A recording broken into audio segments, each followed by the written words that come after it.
Well, sorry about that. The blue button was taking absolutely ages to appear there, but I am here. I've arrived. The sound appears to be working in front of my eyes. You can see the screen. Excellent. It's episode 218 of Rail Natter. What 4 years of rail reform is delivered? We are going to, for the benefit of listeners of the audio-only format of the podcast, the thumbnail of this episode has a bunch of £50 notes in the background. Spoiler alert. Yes, let us... Yes, anyway, I digress. The chat's kicking off. Everyone's getting excited. We're live. Let's go. So before we talk about there's going to be a page turn tonight. We're going through the Public Accounts Committee report on what rail reform has achieved.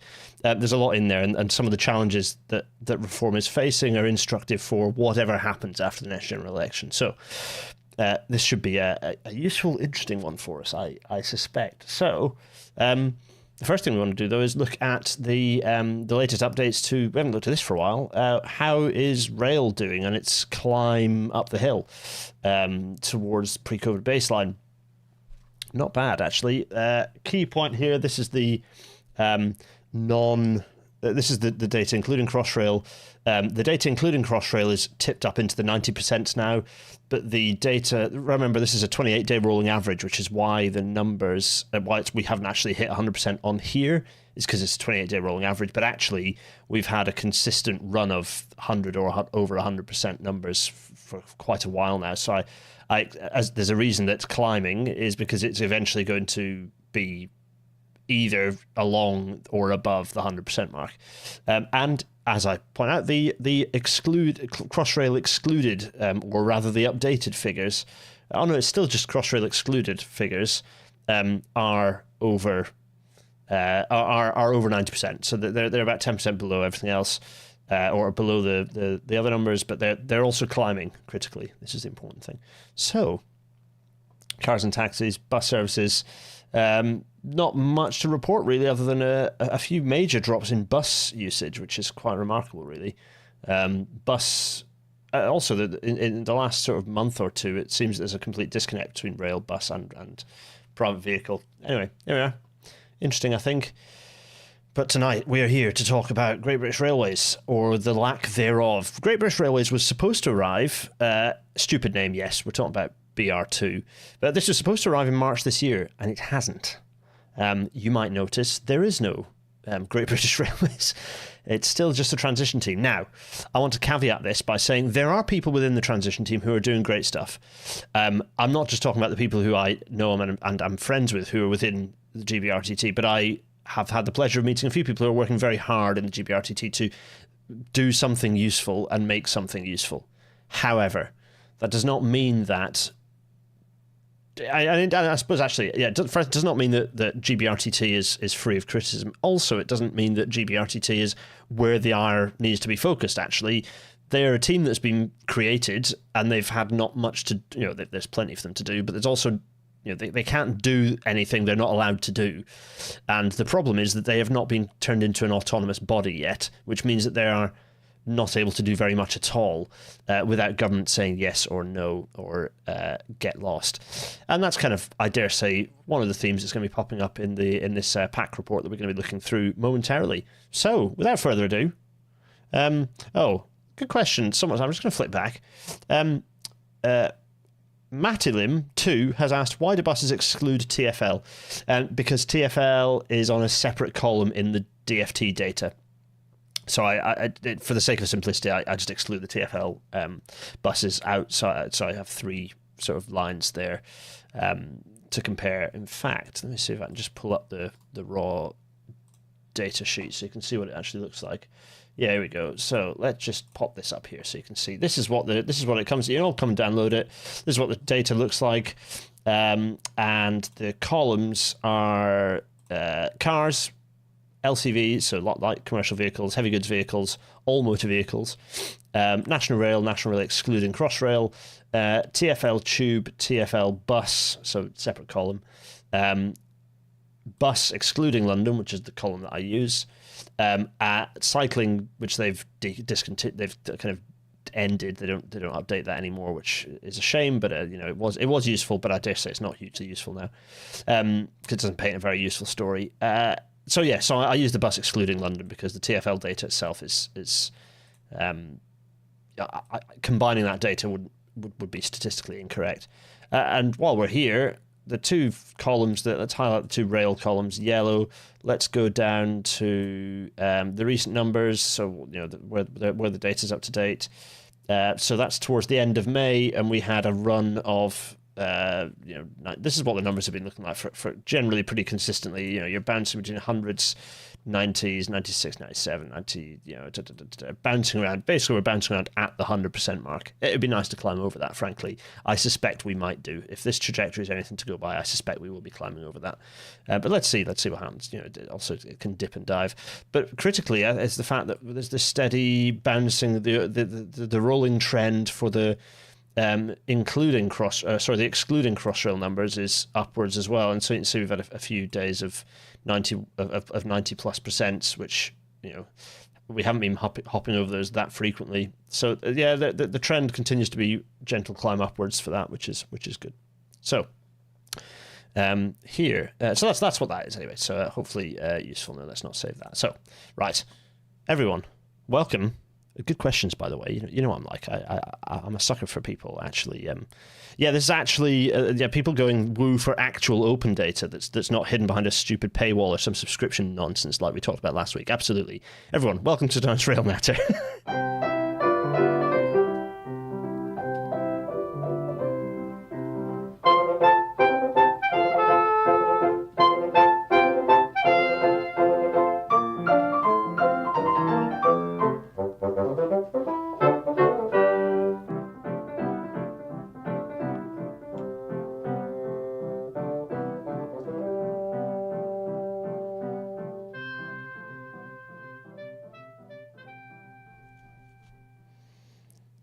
I'm acutely conscious that as the Intercity 225 fades away, that for some reason my slider was down at the bottom for audio, so that intro is really, really quiet.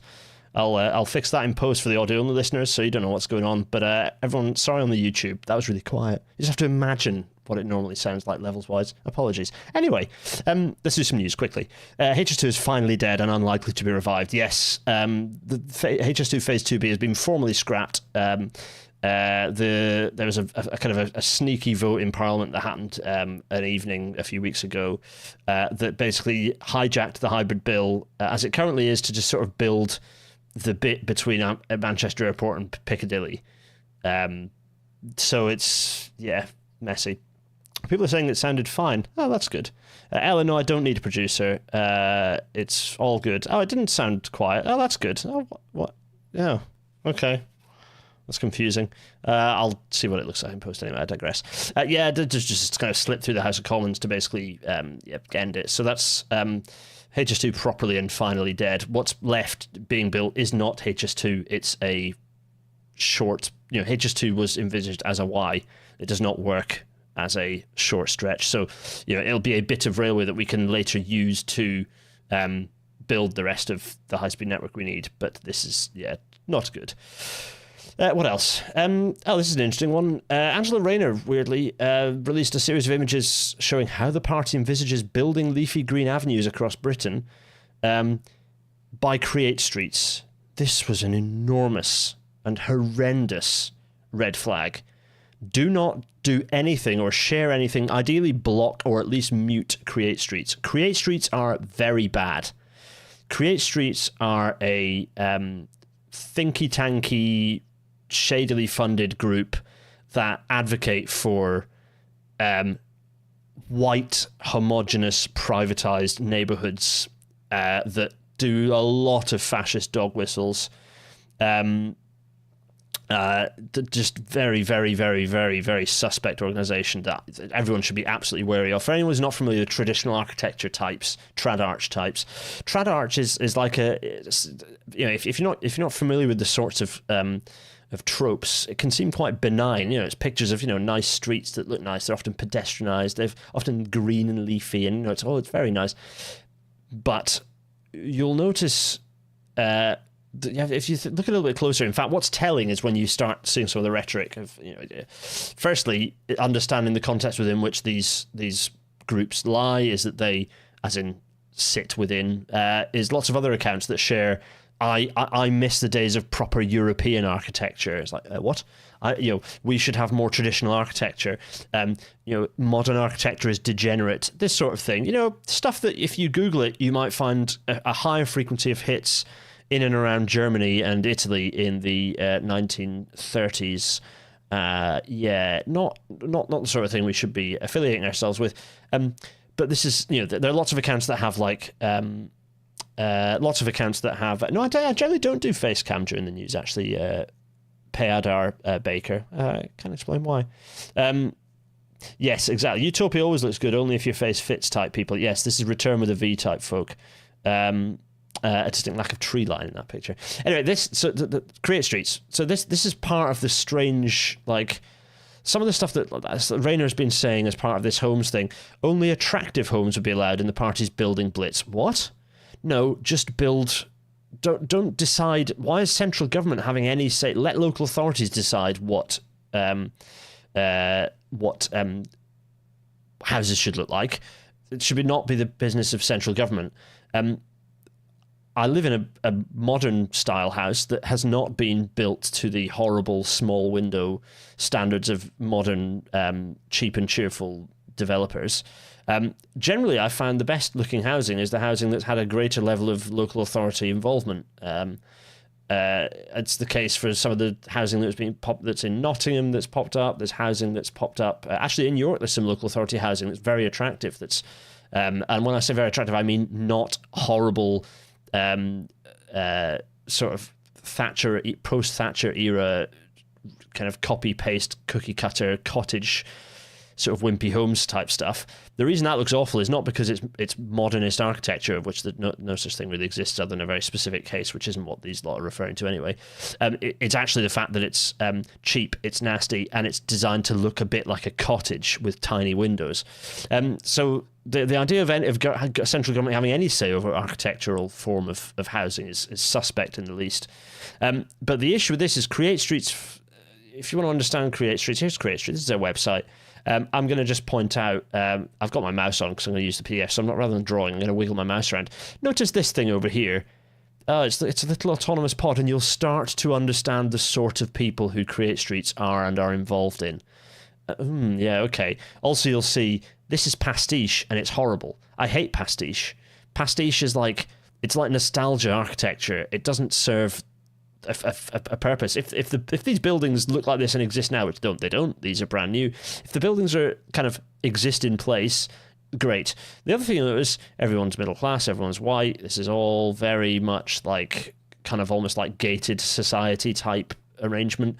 This is only reinforced when you look at the tweets from Ben Southwood, who is, I don't know, what is he? Is there one of their founders or something? Ben Southwood here, he did a thread there's a thread here saying, have you ever wondered why certain shopping streets are beautiful and others, often only a short distance away, are a mess? What's very, very telling, Richard Fraser spotted the Poundbury relationship. What's telling about this is the supposedly beautiful areas are areas that are owned by large private landlords. The supposedly a mess areas are ethnically diverse, working class areas or lower income areas that have a lot of independent shops, rather than Tag Heuer and all of these sort of chains. This is actually the two bottom streets are bustling, thriving streets. You go through and quite a few of the other pictures in his thread. All of the pictures of the bad places, according to Ben Southwood, are again ethnically diverse, lower income but vibrant streets. Yes, they have problems with there being too many cars, but that's to do with central government. And again, as I pointed out in this thread and subsequently got blocked for it, the issue here is just exclude cars and you solve the problem. Whereas Ben Southwood was advocating for his number one thing was privatize these spaces to large landlords, single large landlords who can solve these problems for reasons, because they can presumably exclude undesirables, homogenize everything to look nice. Yeah, really, really suspect stuff. So this gives you an idea. Why is this pertinent? Well, it's because it gives you an idea of the sorts of think tanks that the current Labour are working with. So, not good. So, James Derrick's point. Yeah, I'm not advocating again. I'm certainly pro standard design. The house that I live in is one of a 4 or 5 standardized designs that were used in this development, but they were just not. They're not cookie cutter cottage wimpy home types. That it's like, well, they've gone. What does a home actually look like? Well, it needs higher ceilings. It needs larger windows. It needs to be designed with mostly passive house elements. Stupidly, they didn't put bloody solar panels on it. But that's another story. Anyway, I digress. Ben Southwood blocked me when I pointed this out. So really great stuff. Let's talk about some fun stuff, which is Alistair Ray, who I would say friend of the show, but we haven't had him on. We need to get Alistair on because Alistair does lots of cool GIS stuff. Alistair has done some algorithmic partitioning of travel to work data, and the areas are brilliant. These are excellent. I would say immediately restructure England's administrations to look like this. This is what the actually also Wales is in here, but England and Wales. This is how regions should be re-administered. I'm conscious that there is a Welsh border here that we'll shove in and split those. But anyway, travel to work area is very important. This is good. I like this a lot. This is yes. Do this. Other good news. Well, good news in the sense that it's frustrating that Labour, under its corrupt new leader in Wales, is allegedly corrupt. Sorry, the lawyers are whispering in my ear. Supposedly, allegedly, deeply corrupt. Gethin coming in with his bung from a company that, anyway, go and look that story up. What a mess. Anyway, they've come in and said they're going to roll back the 20 mile per hour, soften the 20 mile per hour speed limit, which they absolutely should not, because new data is revealing that it's working pretty damn well. Phil Jones here picking up the data. The casualties are down 32%. Vehicle damage claims are down 20%. It's working. This is good. Don't change it. This is good. Yeah. I'm sure we can have an episode about Create Streets, by the way. There's lots of chat going on about architecture. We'll talk about architecture. We'll talk about the fact that all the discussion about modern architecture often misses the point. The thing that makes stations, for example, ugly is not that the architecture is modern or not. I think the hub station that we talked about a lot last episode is fantastic. That's modern architecture. What's bad is when it's cheap, or when it's poorly thought out, or where it's been MVP'd, or where it's been basically it boils down to cheap and nasty. Gareth is rightly saying the fact that Gethin took the donation is public record and admitted. Whether you think it's corruption is purely opinion. Thank you, Gareth. That's Gareth, my lawyer, all down the phone there, ringing up. Anyway, right. So, and the last thing, which is deeply uncomfortable and unpleasant, thankfully not a fatality, but a really nasty bit of injury, is Crossrail's PTI choice causing harm as predicted. This is the second or third. I think it's the second major incident that's happened at Ealing Broadway. It's one of a multitude of incidents that have already happened as a result of the platform train interface choices made by Cross London Rail Links and by the DFT and by TfL when specifying Crossrail, and most importantly its trains. This is not good. Tom Edwards, I've been having a chat with Tom. Tom's been picking this up and talking quite a bit about this, championing it a bit, which is good. The more journalists who understand the details here and champion the right solution, the better. This is really bad. I go back to our level boarding episode to understand why this is good. Also, listen to the podcast that I was on with not just bikes, which we'll talk about at the end. Anyway, right. Not enough of this. We've got a story about elephants. India. Yes, Sensonic has just signed an enormous contract for some. I believe, for like 400 kilometres of railway where elephants cross, being protected by, we'll ignore the bit about AI, but with fibre optics. Using fibre optics to help elephants to be safer around railways and help railways be safer around elephants. Because that's a thing in India. There are elephants and they go where they like because they are large. I would not suggest trying to physically block them. Also, very long railways where you basically can't do that. That is that's the news. We have to bring my little face back up. Hello, everyone. I'm in the corner. Hi. Some questions which I'm going to briefly go big face about. Raphael is asking, how would I suggest solve the problem with regarding Crossrail? Raise platforms outside the core or lower the rest? New trains, lower the rest.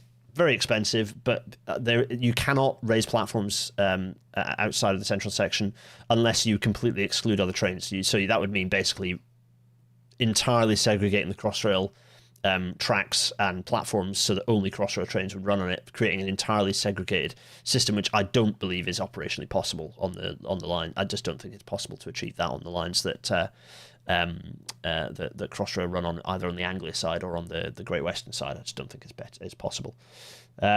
People are asking, HS2 trains is asking, what do I think of Chris Gibbs' HS2 plans? I think they're a bit Alstom and opportunistic. I don't think it. I mean, for sure, we've got to do something between now and HS2 eventually being opened properly and fully. Is that what it looks like? I don't know.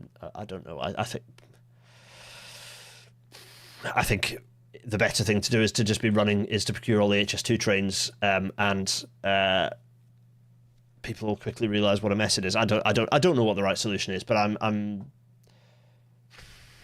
not sure it's upgrading the Pendolinos to work like that. I don't know.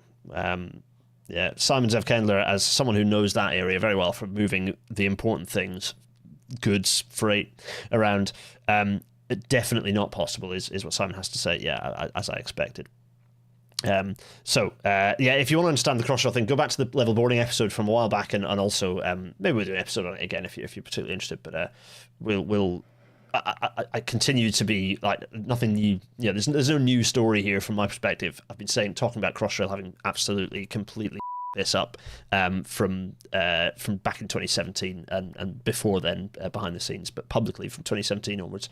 So let us crack on, because it's 2023 in time, not in year.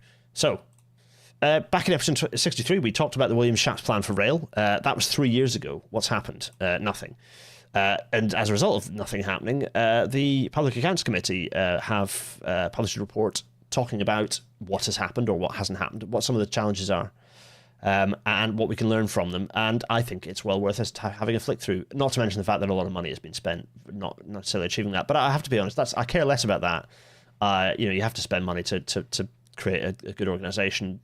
It's just that is this money being spent to create the right organisation, or is it being spent to just keep people circling, keep the vultures circling? We'll find out, because we're going to look through this report right now. We're doing it. So I am still working out I've got rid of Adobe Acrobat, and I never intend to install it on this machine again. I hate Adobe.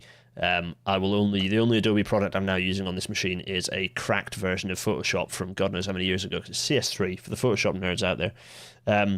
So I haven't yet to work out how to make the full screen properly full screen. So apologies if that bothers you production-wise. Anyway, right, this was published on the 27th of May 2024 by the House of Commons Committee of Public Accounts, or the Public Accounts Committee. Let's go. It's chaired by Dame Meg Hillier, and stopped out with mostly. It's kind of a representative mix. It's mostly Tories. Which means they've all had to buy into this, which means that the skepticism is, cross-bench, let's put it, or kind of cross-party. Press F. Oh. Well, in Nitro, no, I can do, this is full screen. It's just that the full screen puts this tab thing up at the top. We'll worry about it in between. People are saying F11. This is full screen. I think people are confused. I know how to get the full screen up. It's more getting the full screen to not have these bars around it, so it's fully blank. Right, so people are saying use GIMP. Right, so contents. So we have a summary. Fine, we'll ignore that. We have the introduction, which we'll flick through. Conclusions and recommendations, which we will have a look through, actually, because it'll be useful to frame what we need to look out for.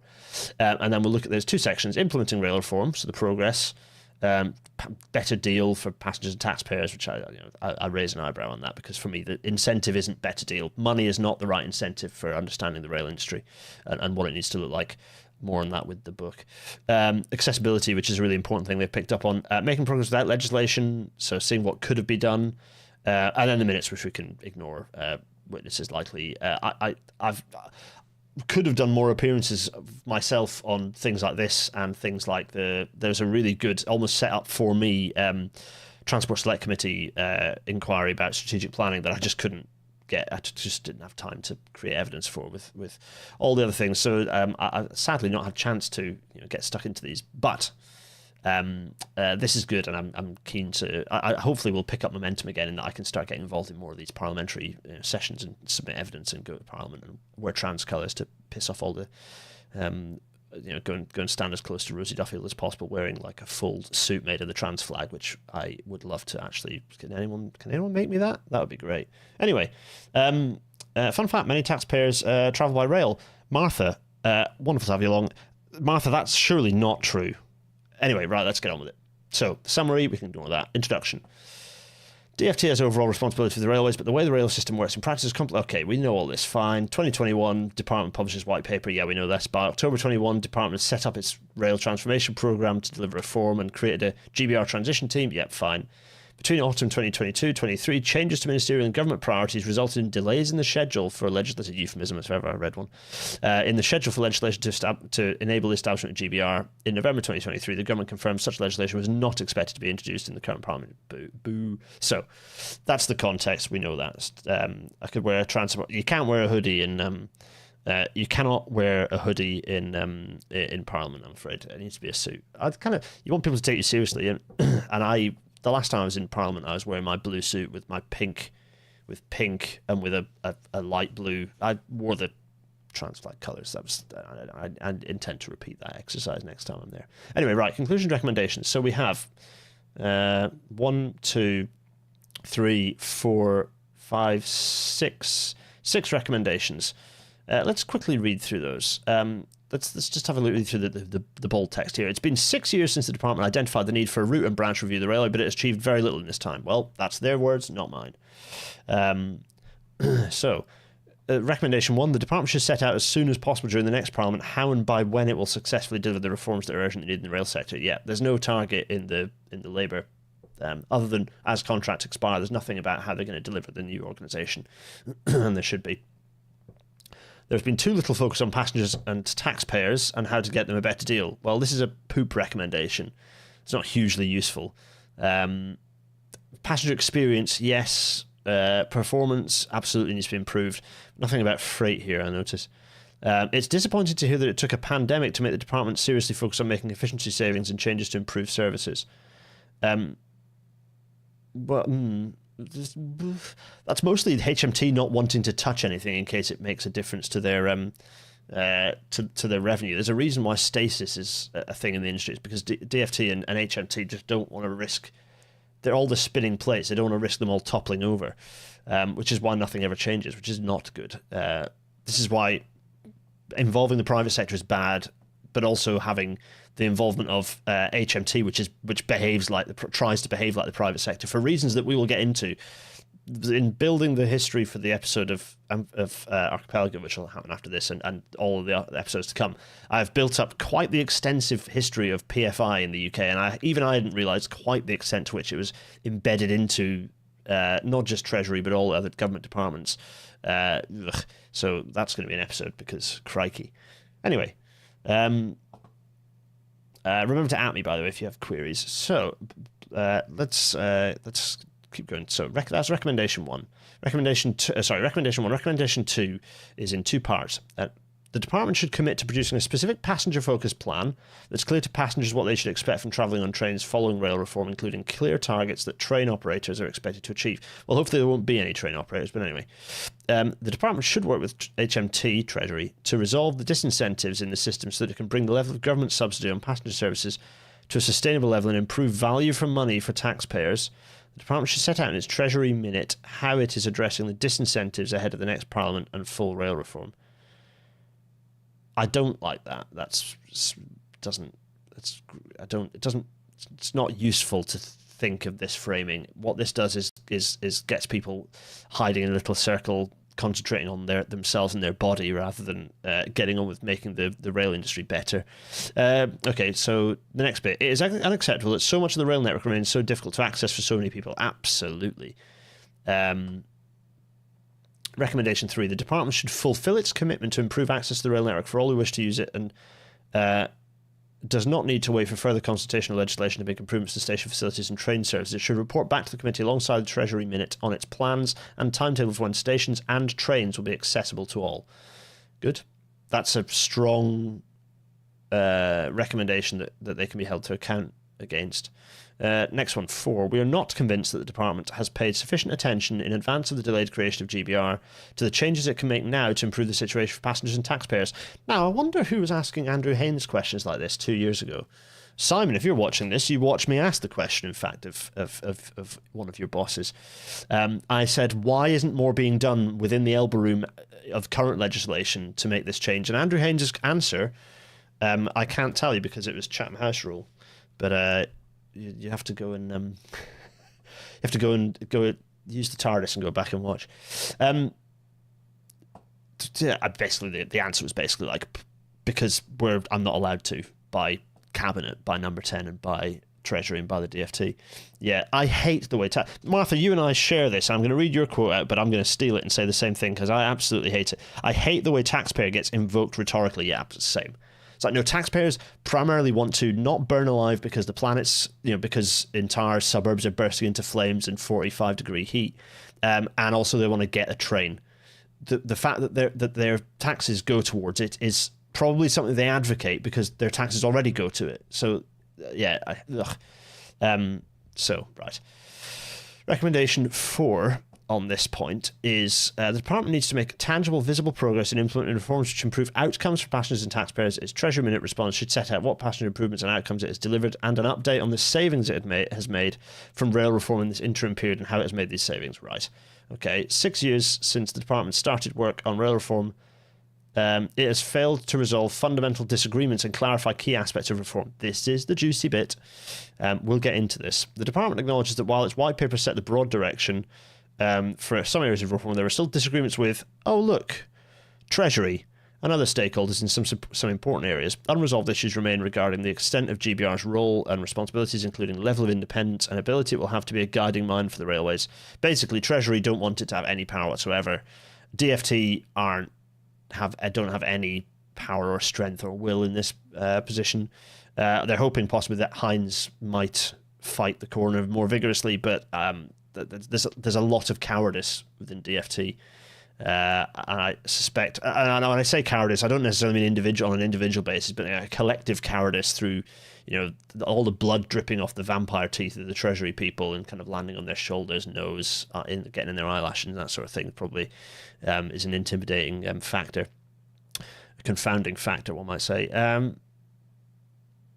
Let's see. While it may be quite common in complex policy areas for there to be some areas of disagreement, it is surprising that the reform programme got underway without the department and HM Treasury agreeing on such core elements.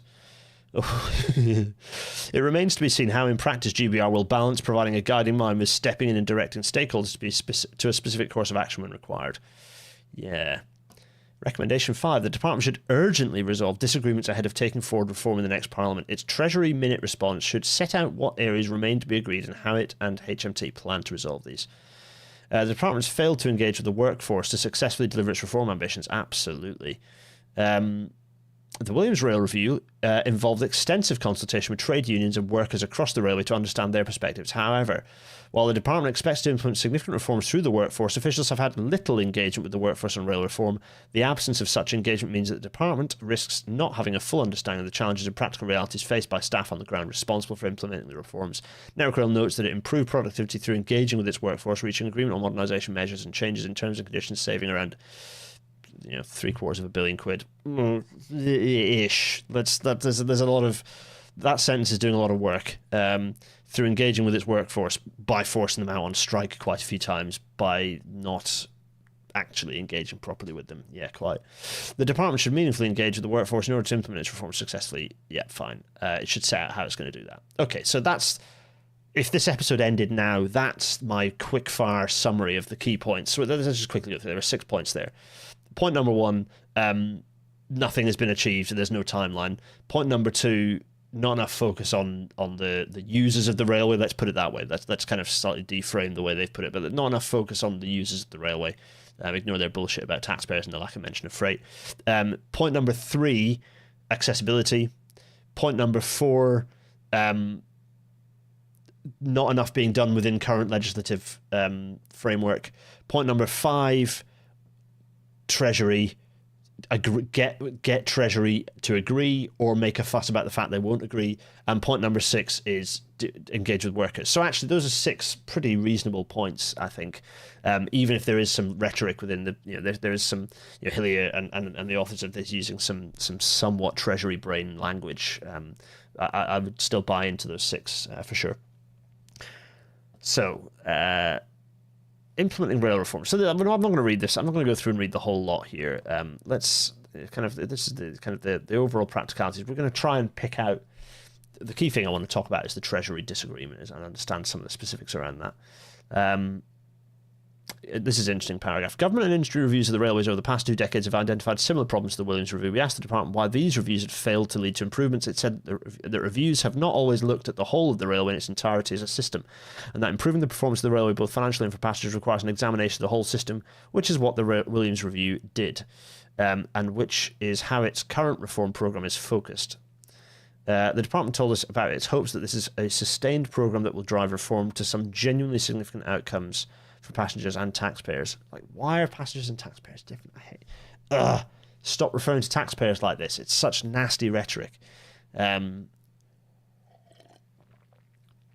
everyone pays tax, and they have equal rights to be a stakeholder in these discussions, to travel by train. Not children, students. Lots of people don't pay tax. People who are out of work, who are working but not paid enough to pay to pay any tax. Lots of people who deserve to be considered, not just this weird group of people, magical group of people called taxpayers. So, right, the better deal bit. Now, mixed feelings. I'm not going to focus much on that. I'm going to look at there are some factors in here that I want to talk about here, though. So, the department told us that the pandemic presented a fundamental challenge to sustainably funding the railways, and that the financial pressures have driven a stronger focus to look at the whole system and improve performance, both financially and for passengers. Pandemic also exposed the scale of the challenge on cost. Network Rail told us that in previous years, despite excessive costs in the system, the top revenue line was growing. It took the imperative out of the system to focus on costs because the numbers were still balancing themselves. Again, that's a reason for not having costs as an incentive. Gareth is screaming, income tax isn't the only tax. Kids, students pay a fair chunk of tax. Yeah, but taxpayers, people just think of as income tax. It's a euphemism, and often it is a euphemism for income tax. When they say taxpayers, what they are referring to is like, yeah, I know that, Gareth, you're right. People pay VAT. Yes. Everything is tax the hilt. Well, not everything is taxed the hilt, because wealth isn't taxed. Income is taxed. Wealth is not taxed meaningfully. That's another discussion for another day. So, yeah. The interim financial framework for the railways put in place in response to the pandemic means that Treasury carries the risk of any shortfalls in revenue, as it was uncertain how passenger demand would recover. The separation cost and revenue risk has meant the department, Treasury, and train operating companies have different priorities when making decisions which impact revenue. They always had different priorities. There's not anything new. It's just that this is exposed. This has kind of made Treasury kind of even more involved. It's not that radically different to how things were before. Rail Partners, which is, I think, the bullshit sort of like RDG parallel thing. I can't remember what Rail Partners is, and I don't care to find out. Highlighted to us the risk that the department may look to cut passenger services to save costs, which would make the railway less attractive for passengers, mean lower revenues flowing into Treasury and add to cost pressures. It's said that it is essential to reunite cost and revenue in the department in the short term, and in an arm's length body after that, to avoid a sole focus on cost reduction that is negatively impacting the customer experience and revenue generation. Create the right incentives. Why is no one talking about it? And also, yeah, absolutely right. Julian Roberts makes a good point. In the pandemic, we were all told not to use trains and buses. This discussion continues to be like, the pandemic created a problem. It's like, yeah, it did. And why are we deciding that we now need to destroy the railway as a result of it? It was a pandemic. Bad things happened. Now we need to build the railways back again. The climate is not a... Oh, anyway. Right, so improving accessibility. Right, this is key. One of the 62 commitments, including the original white paper. Yeah, that's it. even earlier than the white paper commitment, the DfT had committed to improving access to the rail network and other modes of transport as part of its inclusive transport strategy from 2018, and AFA has been running since 2006, quite. We asked the department about the passenger improvements it's made for disabled passengers, people who find accessibility an issue. The department recognised that it needs to make sure the railway works for disabled passengers and that accessibility is going to increase in importance with demographic changes. So it didn't actually say it had done anything. The department told us that it will shortly be going out to consultation on a national rail accessibility strategy. Okay. To hear what people actually need. People have been telling you what they actually need for years. Do it. Don't ask them again. Consultations in this context certainly are a way to just delay things even more. The department told us that in some ways it was surprised that it needed to make a commitment to review station accessibility. What? We shared with the department the example of Leagrave Station where a feasibility study for lift improvements have been undertaken, but years later rail users are still waiting for action. Yeah, quite. Highlight concerns about department's lack of progress in improving rail services on various groups of people, disabled passengers, parents with young children, many passengers and tourists carrying luggage would like to use stations but are restricted, not just because of the condition that maintains the infrastructure, but also because there are not always staff available to operate ramps and lifts. Yep. The RNIB, the Royal National Institute of Blind People, talking about challenges for partially sighted people. Yeah, I'm hunting desperately for a mention of level boarding. It hasn't happened there. There's no mention of. In fact, let's do a quick level. Oh, you can't quickly Control F when you're in full screen mode. That's a shame. It's fine. It's fine. We don't need to. Yeah. So there's a bit of discussion there. Making progress without legislation. This is a whole big section that they've got here. I'm not going to dwell on it. I think the key thing. Firstly, you can go through and surf through here. Martha Lauren here adding a key input, which is disabled people want to be able to get on the train. Yeah, exactly. As I've talked about before, there are complex and conflicting needs, but a fundamental thing is let people get on the train independently. That does not require 4-year consultation. It requires building trains that fit the national platform standard. It's not rocket science. Right, so clarifying key aspects of reform. Right, here we go. The department intended that GBR would act as the guiding mind for the railways with responsibility for the whole rail system. But the department and NHM Treasury disagreed on key areas of rail reform from the start, including GBR's remit and level of independence, the extent to which it or the private sector should set fares and services, and views on how best to maximise rail revenue managed costs. Well, there we go. You know, when I talk about Treasury being the problem, folks, it's nice to see it written in a report. Anyway, we asked the department about the challenges presented by not having an agreement with Treasury from the outset of the programme. The department told us that the white paper had the collective agreement of ministers and set the broad direction and detail for some areas of reform, but in others it did not set out all the detail, and differing views became apparent over important technical issues. The department held the view that it is not exceptional for such ongoing debate to happen in complex policy areas. It said that an infrastructure and project authority review around 2022 had highlighted that it needed greater alignment with Treasury over its plans if it was to make progress. The department told us that there are still... The IPA, by the way, is an ex-PFI spin-out, so it's always an unpleasant and useless thing. Max Johansson, nice to see you joining us live. Hello. Yeah, people get shout-outs. That's how it works. It's a live, interactive podcast. The people who listen to this audio only have no way of interacting with me. I'm tapping the glass right now. You have no way of interacting with me. I'm so sorry. Well, you can tweet me probably. Anyway, so... Yeah. So basically, Treasury is just not. Yeah, Treasury's not interested.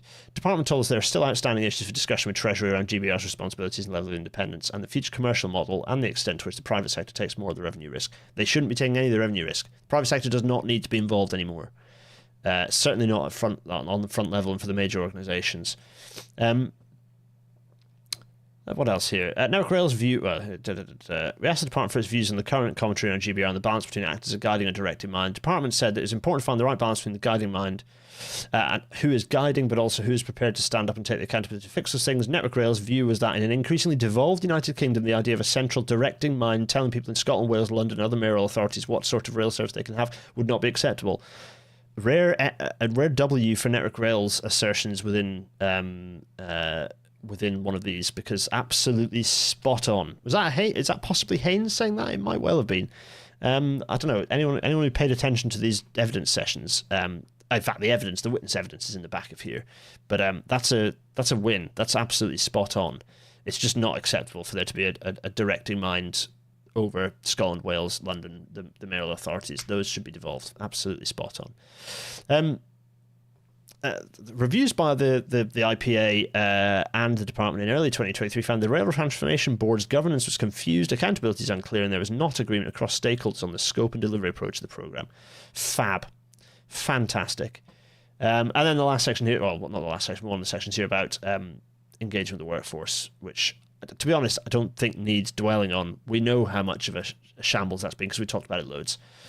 And that, at 2047, that's the report. And as you see, you go through, you've got witnesses here from, so Dame Bernadette Kelly is a key witness, likewise Conrad Bailey, Anit Chandarana, and Andrew Haynes, key evidence providers. And you can click on this link and it gives you their evidence, which you can read through.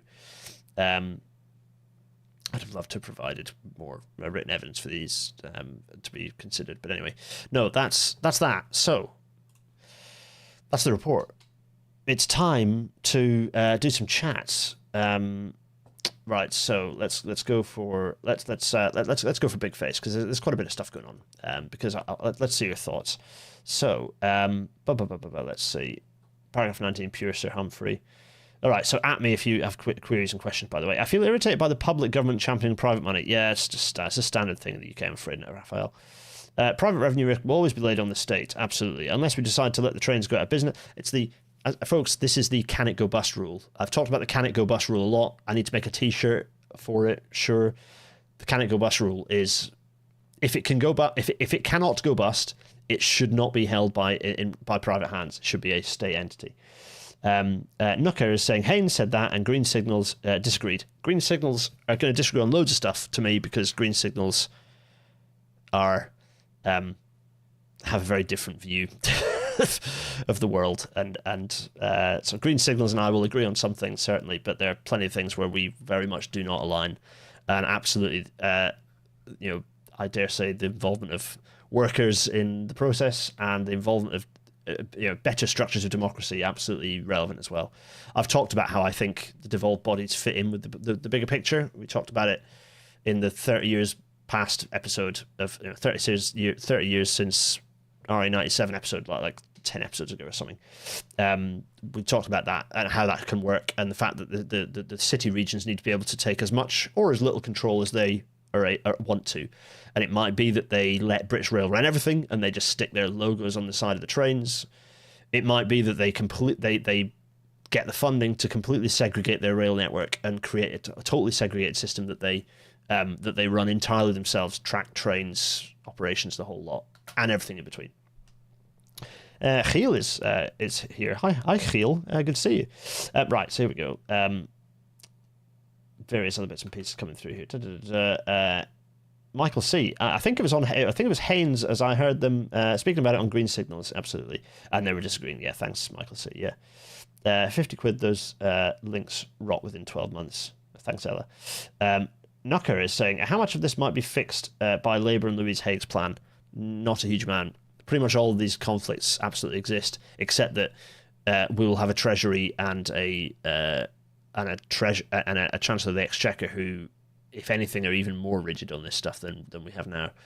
So I don't even know who the Chancellor of the Exchequer is. Who is the Chancellor of the Exchequer right now? I literally don't know. It's changed so many times I've completely forgotten. And I don't think I care either. So no, I don't think any of this really gets fixed. The challenges are, as we said with the Labour plans episode, the key thing is investment. Investment is, and the right, some element of incentive changes might help, but no, I'm afraid that this isn't going to change anytime soon without really shredding Treasury. Thoughts on CRRC and China Railways? Well, just generally, they have a railway system, and it's very, very, very good. And there are some reasons for that we can learn from, and there are some reasons for that aren't particularly useful for us to learn from. But I will talk about that in the book, so you can go and have a read of my book when it comes out. Don't go and pre-order it yet. You all need to save up your pre-orders, even though it's currently on Amazon. Save your pre-orders, for when I publish it, kind of in advance of me publishing it, so that I can get the surge in numbers, so that it gets some momentum, goes up in the admins and algorithm, and people start buying it on, as kind of pre-ordering it en masse, so that I can go up to like number one rankings of things. I have a plan, and come on, I'm a vain sucker. I want this book to do well because I've put my heart and soul into it and impacted on it, many aspects of my life as a result. So I want to maximize the impact. So don't pre-order it yet. I'll give you the for Patreon people. You'll get there'll be treats for you. We'll work out what those treats are, but there will be treats. For everyone else, don't pre-order it yet. Hold your pre-orders. Right. So. Howard Meow, and I bet they didn't need to do a 4-year consultation to blow up BR and allow private revenue when passing the Railways Act 1993. No, Treasury and the Adam Smith Institute wrote a paper. Then there's a white paper which basically reproduced that Adam Smith Institute rot, and that happened then about 2 years later. Yeah, not much consultation at all. So, Raphael, too important to fail, go bust, referencing the bounce be typically. Yeah. It's the can it go bust rule. The answer is no. Wait a minute.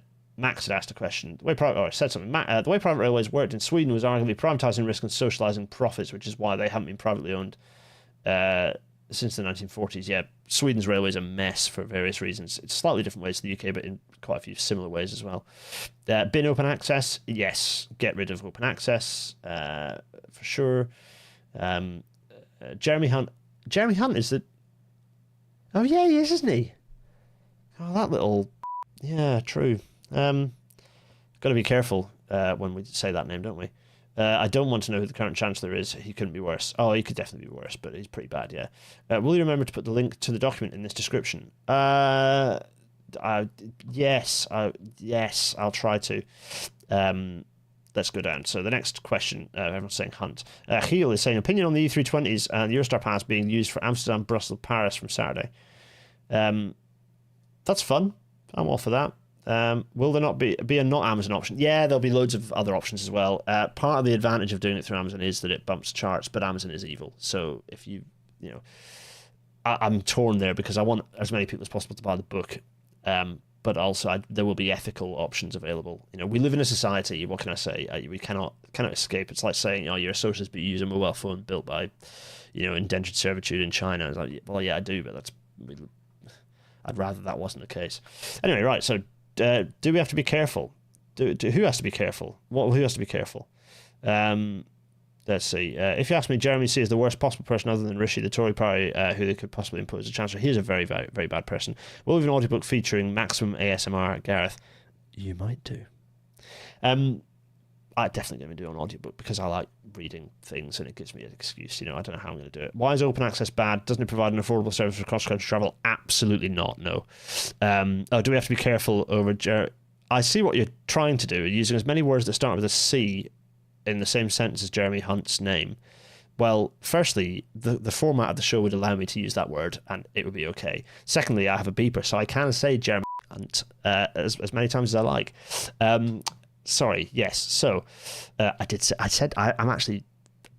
don't mind saying that word at all. I'm Scottish. It's like normal. It's like a letter of the alphabet, but I did actually say Hunt there. Don't worry. Anyway, open access bad. If you want to read why open access, there's a perfect segue into the end of the episode, because if you want to know why open access is bad, where's my page? What was it, 56? Was it? Oh God, right about. It's a chunky episode of Rail. No, well, not Rail. No, it's a chunky Rail magazine. Here it is. Look, I've popped up in Rail again for the first time in ages, talking about the East Coast Main Line, talking about open access, and talking about how it's bad, folks. But I got Martin Gilbert to say some things and share his thoughts. So it's a good piece. I'm quite pleased with.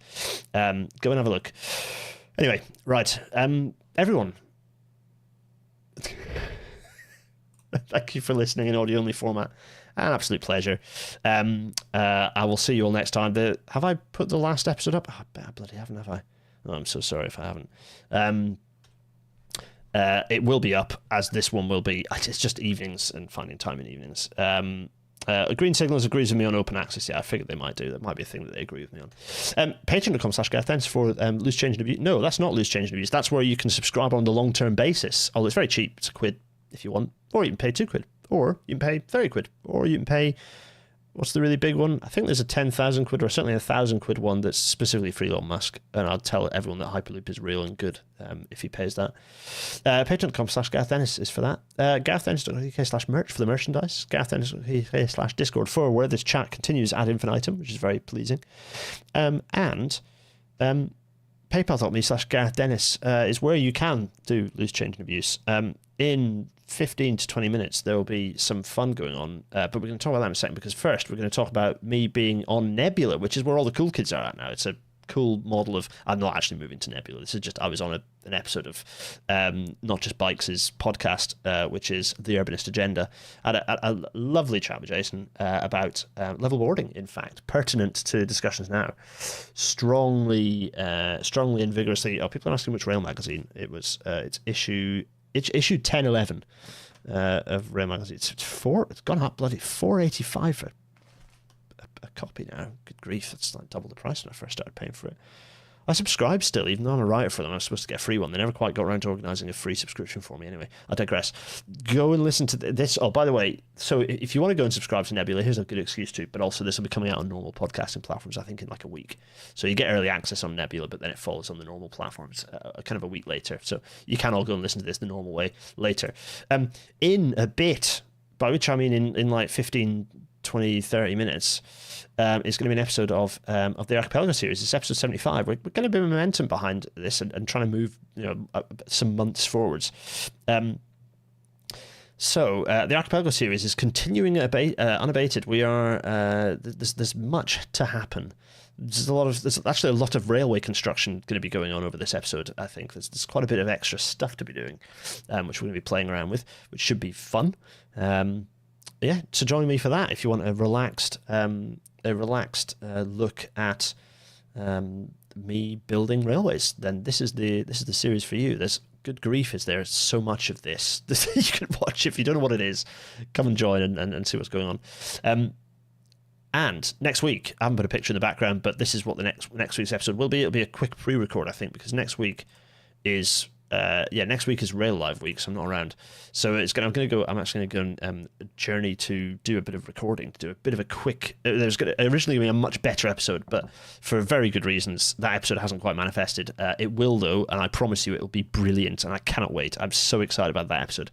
But in the meantime, I'm going to go out and stand in some windswept Northumberland terrain. Actually, no, it's not. It's County Durham mostly, to talk about a short word or two on early railways.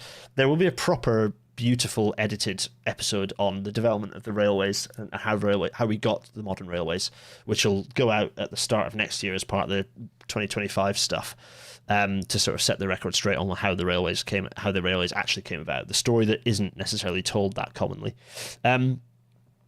So that should be fun. That's next week. It'll be a kind of a little short tiddy for you all to enjoy, and that should be nice, and maybe spark some conversations and thoughts about when the bigger episode comes out. And then after that, we definitely will be having the full High Speed Network episode for sure. Anyway, right, I'm going to wave vigorously. Everyone, thanks so much for joining. Hopefully that was useful. Oh, one more little bit, which is we've got two manifestos out. We've got the Lib Dem manifesto, we've got the Green Party manifesto. I don't give a stuff about the Tory manifesto. We do not have a Labour manifesto yet. When a Labour manifesto drops, I will be creating a series of questions. I'll be sending those to the leaders. I'll be sending those to the parties to either get written answers or ideally to have an interview with their shadow Secretary of Transport or their transport representative, and then putting it into an episode for the general election for you to have a look. So that should be interesting. There are no other parties that have a relevant manifesto that I'm interested in. I have no interest in anything that Reform or the Conservative Party are creating.